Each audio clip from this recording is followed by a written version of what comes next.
இன்னைக்கு எபிசோட் ஸ்டார்டிங்கில் வந்து ஒரு மிகப்பெரிய தப்பு பண்ணிட்டாங்க பிக் பாஸ் டீமும் விஜய் சேதுபதியும் சேர்ந்து. அது என்னன்னு கேட்டிங்கன்னா, இந்த வினோத் திவாகரோட அந்த காம்பினேஷன் இருந்துச்சுல்ல, அந்த காம்பினேஷன் வந்து அதோட அழகே அதோட பியூட்டியே வந்து ரொம்ப ஆர்கானிக்காக, தத்ரூபமாக, யதார்த்தமாக, ஸ்பான்டேனியஸாக, நேச்சுரலாக அவங்களுக்குள்ளே இருக்கிற அந்த ஒரு சிங்க்கு தான். அந்த ஒரு விஷயந்தான் இவர் நடந்துக்கிறதா இருக்கட்டும், அதுக்கு அவர் கொடுக்குற கவுண்டராக இருக்கட்டும், அவர் வந்து இவரை கலாய்க்கிறதா இருக்கட்டும், அவ்வப்போ சண்டை போட்டுக்கிறதா இருக்கட்டும், சேர்ந்துக்கிறதா இருக்கட்டும், இது வந்து அது ஒரு ஃப்ளோலே அப்படியே விட்டுருந்தா ஆடியன்ஸ்க்கு பார்க்கறதுக்கு ரொம்ப அழகாக இருந்திருக்கும். ஆனால் வெளியே உங்கள் வீடியோ வைரல் ஆகிட்டு இருக்கு, எங்களுக்கு ரொம்ப பிடிச்சிருக்கு, வினோத் அவங்களுடைய அந்த என்ன சொல்கிறது, அவரோட ஹியூமர் சென்ஸ் பிடிச்சிருக்கு, ரொம்ப ஸ்பான்டேனியஸாக பேசுகிறீங்க, இந்த மாதிரிலாம் வந்து இதை வந்து ஆக்சுவலாக பாராட்டலாம். எப்போ பாராட்டலாம்னா, வெளியே வந்ததுக்கப்புறம் போட்டு காமிச்சு பாராட்டுன்னு அவங்களே சந்தோஷப்பட்டிருப்பாங்க, இல்லாட்டி வேற எப்பயே சொல்லியிருக்கலாம். உடனே இந்த வாரமே அதை போட்டு உடச்சிட்டாங்களா.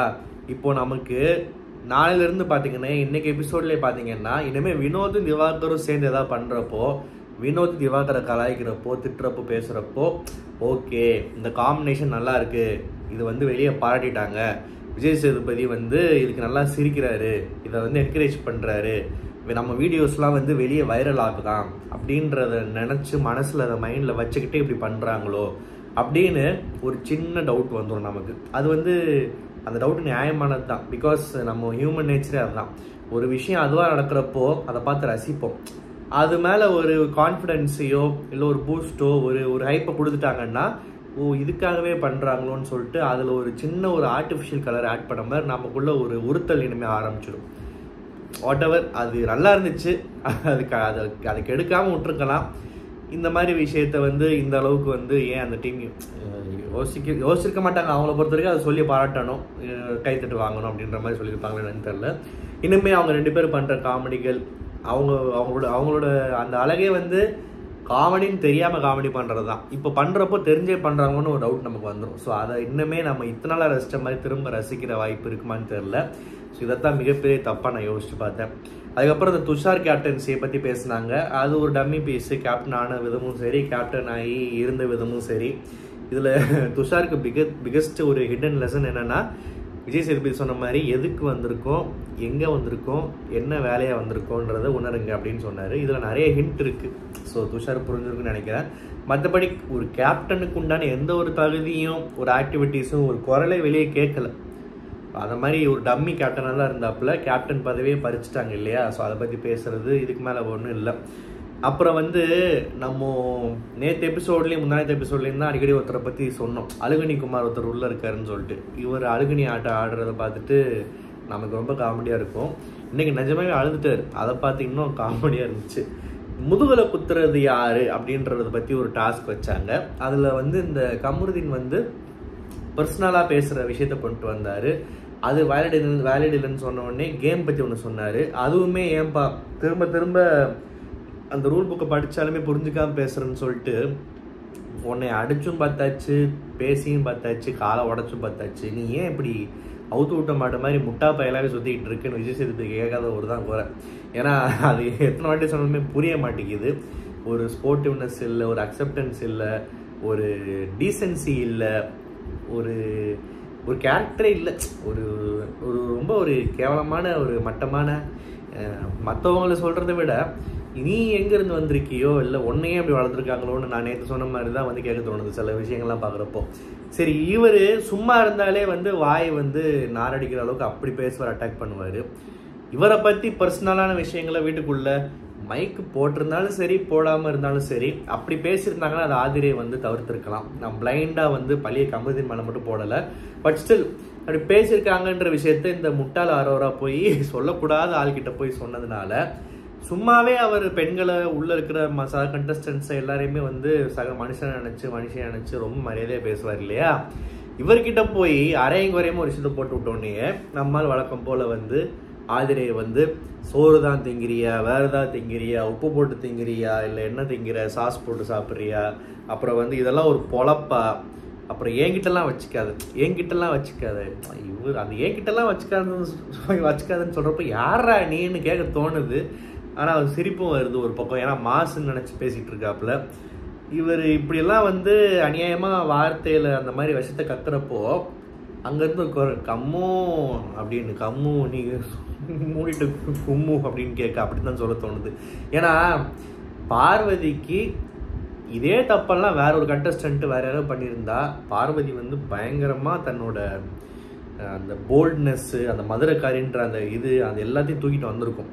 ஆனால் ஜஸ்ட் பிகாஸ் ஒருத்தன் வந்து என்னோட எக்ஸ்மார் இருக்குன்னு சொன்னதுனாலையும், அவனுக்கு ப்ரௌன் ஸ்கின் இருக்கிறதுனாலையும், தாடி இருக்கிறதுனாலையும் அவனை போய் நீ வந்து அவன் பண்ணுற அநியாய அக்கிரமத்தெல்லாம் பார்த்துட்டு கம்மு கும்முன்னு கொஞ்சிக்கிட்டு இருந்தீங்கன்னா அப்போ வந்து உன்னை என்ன சொல்கிறது? அப்போ அது இன்னும் கேவலமாக இருக்குது. அது கேட்குறப்போவே கம்முன்ற பேரும் கொஞ்சுறதும் பேசுகிறதும் அந்த ஸ்லாங் எல்லாம் பார்த்தா.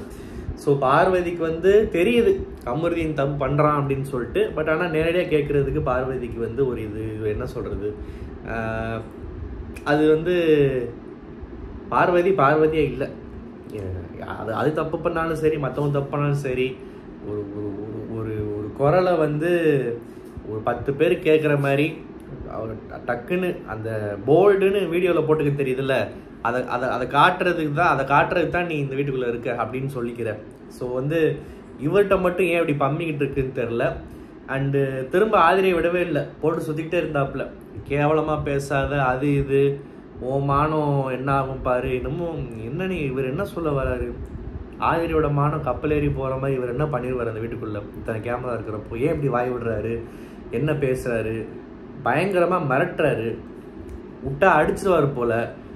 வீட்டுக்குள்ளே இருக்கிற வேறு எவனும் பெருசாக அவர் கண்ட்ரோலும் பண்ண மாட்டேங்கிறான். இல்லாட்டி இவனையே நான் கண்ட்ரோல் பண்ணணும், அவனை உன்னை பற்றி எல்லாம் தெரிஞ்சு போச்சு, நீ உன் வாயாலே நார போகிற, நாங்கள் வேடிக்கை மட்டும் பார்ப்போம்னு நினைக்கிறாங்களா இல்லை இன்னும் ஒன்றும் புரியல. ஸோ வந்து கமருதீன் அவரோட வேலையை இன்னைக்கு காட்டிட்டாரு. விஜய் சேதுபதி என்னதான் மறைமுகமாக புத்தி சொன்னாலும் பேசினாலும் நேரடியாக அவருக்கு புரிய மாட்டேங்குது. இதில் என்ன ஒரு காமெடினா, இதெல்லாம் முடிஞ்சதுக்கப்புறம் நான் வெளியே போகிறேன் அப்படின்னு வேற சொல்லி அழுதுட்டாரு. ஏன்டா வாயில தான் சொல்கிறது தவிர போக மாட்டேங்கிறியேன்னு அரோரா சொன்ன மாதிரி போகிறதா இருந்தால் போன்றுச்சு. இவர் என்ன எதிர்பார்த்தாருன்னா, கமருதீன் கம்மு ஏன்டா இப்படி பேசுகிற, என்னடா ஆச்சு, இட்ஸ் ஓகேடா, அழுகாதரா, வெளியே போகிறேன்னா பெரிய வார்த்தையில் விடாது அப்படி யாராவது சொல்லுவாங்க நினச்சிட்டாரு போல். அரோரா ஒரே வார்த்தையில் போகிறேன்னா போ அப்படின்ட்டு போயிடுச்சு. அரோரா வந்து சில இடங்கள்லாம் சவுண்டாக பேசினது வந்து அந்த செருப்பால் அடித்த மாதிரி இருந்துச்சு. யாராவது அமைதியாக இருக்கதான் இவர் சவுண்ட் விடுவார். அவனை நானும் உன்னை செருப்பால் அடிக்க ஆரம்பிச்சேன்னா நீ உன் செருப்பை காலில் போட்டு போயிட்டே இருப்புன்ற மாதிரி அரோரா கொஞ்சம் இன்னும் ஸ்ட்ராங்காக சவுண்டாக பேசியிருக்கலாம். ஆனால் ஓரளவுக்கு நல்லா எதிர்த்து பேசிச்சு. ஆதிரி வந்து ஒரு விஷயம் நல்லா சொல்லிச்சு, என்னை பற்றி ஏன் கேவலமாக சொல்லியிருக்கேன்றப்போ, கேவலமாக இருந்தால் கேவலமாக தான் சொல்லுவாங்க அப்படின்ற மாதிரி எதுவும் சொல்லிச்சுல, கேவலமாகவே இல்லை வேறு எதுவும் சொல்லிச்சா, வாட் எவர். ஆதிரி நல்லா நோஸ் கட் பண்ணிவிட்டு நல்லா கத்தை விட்டுட்டு வேடிக்கை பார்த்துச்சு. ஆனால் ரொம்ப ஒரு அளவுக்கு மேலே வந்து வீட்டுக்குள்ளே இருக்கிறவங்களுக்குலாம் ஒரு ட்ராமா கொடுக்குற மாதிரி பயங்கரமாக ஒரு எல்லாரையும் வந்து ட்ரிகர் பண்ணுற மாதிரி, எரிச்சல் ஊட்டுற மாதிரி, அதை ஒரு கடுப்பேத்திக்கு தான் இருக்காருன்றது தெரியுது. அது ஆதிரி முகத்திலே தெரிஞ்சுது. ஸோ இவர் வந்து இவருக்கு ஆறுதல் பார்வதி உட்கார்ந்து பேசுகிறப்போ அது இன்னும் சைக்கிளை பார்க்குறதுக்கு இந்த சீன்லாம் பார்க்குறப்போ. அப்புறம் அதுதான் வெளியே போகிற மாதிரி, அதான் இவர் எப்பயோ சொல்லிட்டார் இல்லையா, இந்த பிரச்சனைகளுக்கெல்லாம் மாட்டுறதுக்கு முன்னாடி திவாகரை வந்து இவர் அடிக்கடி ரொம்ப இல்ட்ரீட் பண்ணி பேசுகிறப்போ வந்து I'm not air to win the title and all அப்படின்னாரு. ஏன்னா இவர் வெளியே உலகநாயகன் டைட்டில், சூப்பர் ஸ்டார் டைட்டிலாம் வாங்கிட்டு தான் இங்கே பிக் பாஸ்க்கு வந்திருக்காரு. ஏன்னா முடிஞ்சுட்டு எல்லாமே முடிச்சுட்டு ரிட்டைர்மெண்ட் லைஃப் என்ஜாய் பண்ணுறதுக்கு வந்திருக்காரு இல்லையா. ஸோ இவர் வந்து பெரிய இவருக்கு வந்து பிக் பாஸ் டைட்டில்லாம் தேவையில்லை. ஏன்னா இவருக்கு வந்து பிக் பாஸ் இதுதானே 10 பிக் பாஸ் ஜெயிச்ச மாதிரி வீடியோ எடிட் பண்ணி போடுறதுக்கு அவருக்கு ஒரு கூட்டமே இருக்குது. ஸோ அதனால் அதை பற்றி அவர் கவலைப்பட மாட்டார். ஸோ இப்படி தான். அதுக்கப்புறம் இந்த கமருதீன் பார்வதி அரோரா பேசிகிட்டு இருக்கிறப்போ வெளியே போகிறேன், அது போகிறேன், நீ போகிறேன்னா போன்னு சொன்னப்போ துஷார் உச்சுன்னா போல, அது எப்படி நீ சொல்லலான்னு சொல்லிட்டு பார்வதி ஏதோ டக்குன்னு சீரியலில் ஆக்ஷன்னு சொன்னப்போ ரியாக்ஷன் கொடுப்பாங்கல்ல இந்த வில்லிங்கெல்லாம், அந்த மாதிரி துஷாரை பார்த்து ஏதோ ஒரு போஸ்ட் கொடுத்துச்சு. ஏனே தெரில, பையனுக்கு செம கோவம் வந்துருச்சு. அவனோட உச்சக்கட்ட கோவமே வந்து வாயில் ஏன் இப்படி பண்ணுறீங்க அப்படின்னு கேட்குறது தான். அதை தான் காமிச்சாப்புல. இன்னும் துஷாரை வந்து ஒரு அளவுக்கு மேலே வந்து பார்வதி ரொம்ப சீண்டி பாடா இப்படியெல்லாம் பேசுகிறப்போ வந்து ரொம்ப சீண்டி ரொம்ப பொறுமையை சோதிக்கிறாங்களோ, சபரியும் இப்படி தான் ட்ரீட் பண்ணுறாங்களோ, என்னைக்கு இப்போ இங்கே ஆட்டை அடி வாங்க போகுதுன்னு தெரிலன்ற மாதிரி தான் பார்வதி வண்டி உள்ளே ஓடிக்கிட்டு இருக்கு. பட் இன்றைக்கி துஷார்லாம் வம்புகளுக்கெல்லாம் தேவையில்லாத வேலை தான். அப்புறம் அப்சரா வந்து எவிக்டடு, நிறைய பேர் வந்து அரோரா வெளியே போகணும் அப்படின்லாம் சொல்லிட்டு இருந்தாங்க. ஆனால் அரோரா வந்து என்ன சொல்கிறது, அவங்க வந்து அஸ் அ கண்டஸ்டண்ட்டாக இந்த வீட்டுக்குள்ளே அவங்க வந்து கான்ட்ரவர்சியலாக சில விஷயம்லாம் வெளியே வருதுல்ல, அது மட்டும்தான் பண்ணிட்டுருக்காங்களான்னு கேட்டால் கண்டிப்பாக கிடையாது. அரோரா நிறைய இடங்களில் பேசுகிறாங்க, கேம் ஆடுறாங்க. இன்றைக்கி கூட கமருதீன் விஷயத்தில் போல்டாக பேசுனாங்க. அரோரா வந்து அவங்க ப்ரெசன்ஸை காமிச்சிட்ருக்காங்க. அரோராவுக்கு வந்து நம்ம வந்து மாடல்னால் இப்படி தான் இருக்கணும்னு அவசியம் இல்லை, மாடல்னால் கொஞ்சம் லாஜிக்கோட கொஞ்சம் அறிவோட சில விஷயங்கள் நடந்துக்கலாம் அப்படின்ற அந்த புத்தி வந்தால் மற்றபடி நல்ல கண்டஸ்டன்ட்டு தான். ஆனால் என்ன சொல்கிறது, சில விஷயங்களை எடுத்து சொல்லணும். அதை ஸ்ட்ரெயிட்டாக இன்னும் எப்படி சொல்கிறதுன்னு தெரியாமல் தவிக்கிறாங்களான்னு தெரில. பட் போக போக இனிமேல் வந்து ஓரளவுக்கு அரோராவுக்கு வந்து வெளியே இருந்து வர ஃபீட்பேக் வந்து ஏதோ விஜய் சேதுபதி சொல்ல வராரு, துஷார் மூலியமாக சொல்ல வராருன்றது புரிஞ்சதுன்னா கண்டிப்பாக கரெக்ட் பண்ணிக்கணும்னு நினைக்கிறேன். மற்றபடி இந்த வாரமே வெளியே பிடிச்சி அனுப்புகிற அளவுக்கு வந்து அரோரா வந்து ஒன்றும் ஒரு பெரிய வெள்ளி இல்லை. அதே மாதிரி கமருதீனை வந்து வெளியே இருக்கிறவன் சொல்ல, அவன் வெளியே இருக்கிறவன் தெரிஞ்சு போச்சு. இவருக்கு எப்படி இந்த சீரியல் பார்த்துட்டு ஓட்டு போடுற சில கோஷ்டியெல்லாம் இருக்கும் இல்லையா, அது எல்லா சீசன்லையுமே இருக்கும். உள்ளே எவ்வளோ கேவலமான பிறவியாக இருந்தாலும் பரவாயில்ல, எனக்கு பிடிச்ச சீரியலில் இவன் வருவான், அவனுக்கு 32 பல் இருக்குது, அதில் 4 மஞ்சளாக இருக்குன்றதுக்காகவே சில பேர் வந்து ஓட்டு போடுவாங்க. அதனால் வந்து அவங்களெல்லாம் நம்ம ஒன்றும் திருத்த முடியாது. ஸோ அதனால் வந்து கொஞ்ச நாளைக்கு கமருதீன்லாம் உள்ளே இருந்து இன்னும் நிறைய அடி வாங்கி அசிங்கப்பட்டு வெளியே போனால் அது நமக்கும் பார்க்கறதுக்கு ஜாலி, பிக் பாஸ் சுவாரஸ்யமாக இருக்கும். ஸோ அவர் இருக்கிறதுல எந்த ஒரு தவறும் இல்லை. அப்சரா ஒரு நியாயமான எவிக்ஷன் நான் சொல்லுவேன். ஏன்னா அப்சரா ஜஸ்ட் பிகாஸ் அவங்க வந்து இந்த ஒரு டிரான்ஸ்ஜெண்டர் கம்யூனிட்டிலேருந்து ரெப்ரசென்ட் பண்ணி வந்துட்டாங்கன்றதுக்காக அவங்கள சும்மா வச்சு அழகு பார்க்க முடியாது. லோகேஷ் பொம்மை மாதிரி அவங்களோட ப்ரெசன்ஸை காட்டலை, கொடுத்த ஆப்பர்ச்சுனிட்டி யூஸ் பண்ணலை. சும்மா இருக்கணும்னு அவசியம் இல்லை, எங்கேயாவது ஏதாவது ஒரு விஷயத்தில் தன்னோட கருத்தை சொல்லலாம், ஏதாவது பேசியிருக்கலாம்.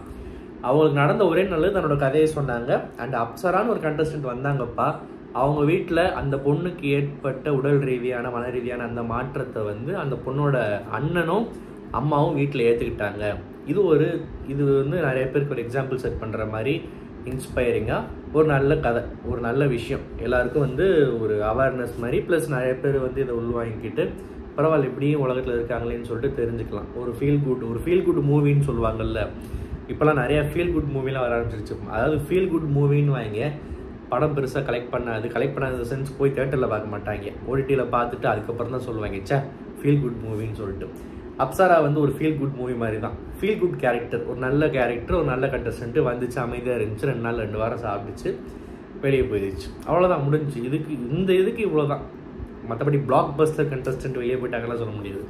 ஸோ அப்சரா வந்தாங்க, யாரும் அமுக்கும் போல் எந்த நெகட்டிவும் சம்பாதிக்கலை, பாசிட்டிவும் பெருசாக சம்பாதிக்கல. வந்தாங்க, இருந்தாங்க, கதையை சொன்னாங்க, அவங்களோட அம்மாவை பெருமைப்படுத்துகிற மாதிரி ஒரு விஷயம் வந்து அந்த கதையெல்லாம் சொல்லி வெளிச்சத்துக்கு வந்துச்சு, போயிட்டாங்க, அவ்வளோதான். இதை பற்றி பேசுறதுக்கு ஒன்றும் இல்லை. மற்றபடி தீபாவளி, ஸோ அனைவருக்கும் இனிய தீபாவளி நல்வாழ்த்துக்கள். நிறைய பேர் வந்து நம்ம ஊர்லேயுமே இந்த முக்கியமாக இந்த டெக்ஸ்டிங், இந்த ஜென்ரேஷனில் இந்த மொபைலில் விஷ் பண்ணுற நம்மளாம் வந்து அந்த கீபேட் யூஸ் பண்ணுறப்போ தீபாவளின்னு அழகாக தமிழில் தீபாவளி இல்லை தீப ஒளி திருநாள் இப்படிலாம் சொல்லுவாங்க. இப்போ வந்து ரொம்ப ஈஸியாக அந்த வார்த்தை வந்தது டிக்ஷனரியில், ப்ளஸ் ஸ்பெல்லிங் ஷார்ட்டாக இருக்குது, வாயில் சொல்கிறதுக்கு ஈஸியாக இருக்கா. தீபாவளின்னு மாறிடுச்சு. தீபாவளின்றது நம்ம வடக்கில் இருக்கிறவங்க சொல்கிறது. ஓகே, வாட் எவர், எல்லாமே ஃபெஸ்டிவல் தான், ஒரே பேர் தான், சந்தோஷம் தான். இருந்தாலுமே வந்து டக்குன்னு வந்து இந்த தீபாவளின்னு நம்மளும் என்னடா தீபாவளின்னு சொல்ல ஆரம்பிச்சிட்டோம், தீபாவளி அப்படின்னு எவ்வளோ அழகாக இருக்குது சொல்கிறப்போ அப்படின்ற மாதிரி தோணுது. ஸோ அனைவருக்கும் இனிய தீபாவளி நல்வாழ்த்துக்கள். சேஃபாக கொண்டாடுங்க, சந்தோஷமாக கொண்டாடுங்க. காலையில் இட்லியும் கறி குழம்பும் சாப்பிடுங்க. நாளைக்கு நோம்பு வைங்க. அப்புறம் வெட்னஸ்டே அவங்கவுங்க சோழியை பார்த்துட்டு ஆஃபீஸு ஸ்கூலுன்னு போங்க, காலேஜுன்னு போங்க. நம்ம ரிவ்யூ டெய்லி நைட்டு பார்த்துருங்க, ஏன்னா நம்ம சோழி தான் நைட்டு. ஸோ வந்து அவ்வளோதான். மற்றபடி என்ன, அது 90s கிட்ஸ்க்கெலாம் வந்து இப்போ வந்து இந்த கிராக்கர்ஸு, இந்த வெடிக்கிறது, இந்த பட்டாசு விடுற இன்ட்ரெஸ்ட்லாம் போயிடுச்சுன்னெலாம் சொல்கிறாங்க. அப்படின்னு சொல்ல முடியாது, அந்த ஆசை இருக்குது. ஆனால் அதுக்குள்ள டைம் ஒதுக்குறது ப்ளஸ் அதை போய் வாங்குறது, அந்த ஒரு சின்ன சோம்பேறித்தனம் தான் வந்திருக்கே தவிர அதெல்லாம் திரும்ப வரும். அண்ட் எனக்கு கேட்டால் 90s கிட்ஸ் வீட்டில் இருக்கிற பிள்ளைங்க வளர்கிறப்போ அவங்கள சந்தோஷப்படுத்தி பார்க்குற அந்த ஸ்டேஜுக்கு போயிட்டாங்க சில பேர், அப்படி இருக்காங்க. இதை நான் ஏன் இப்போ சொல்கிறேன், பிகாஸ் இப்போ நான் அந்த ஸ்டேஜில் இருக்குன்றாலும் இது சொல்கிறேனோ வாட் எவர், டக்குன்னு ஏதோ சொல்லணும்னு தோணுச்சு, தீபாவளி பற்றி ஏதாவது பேசணும்னு சொல்லிட்டு. சரி, ஓகே, நாளைக்கெல்லாம் என்ஜாய் பண்ணுங்கள், செலிப்ரேட் பண்ணுங்கள். இந்த கமருதீன்லாம் அப்புறம் பார்த்துக்கலாம். இந்த ரிவ்யூ உங்களுக்கு பிடிச்சிருந்தா மறக்காம சேனல் சப்ஸ்கிரைப் பண்ணுங்கள். நன்றி, வணக்கம்.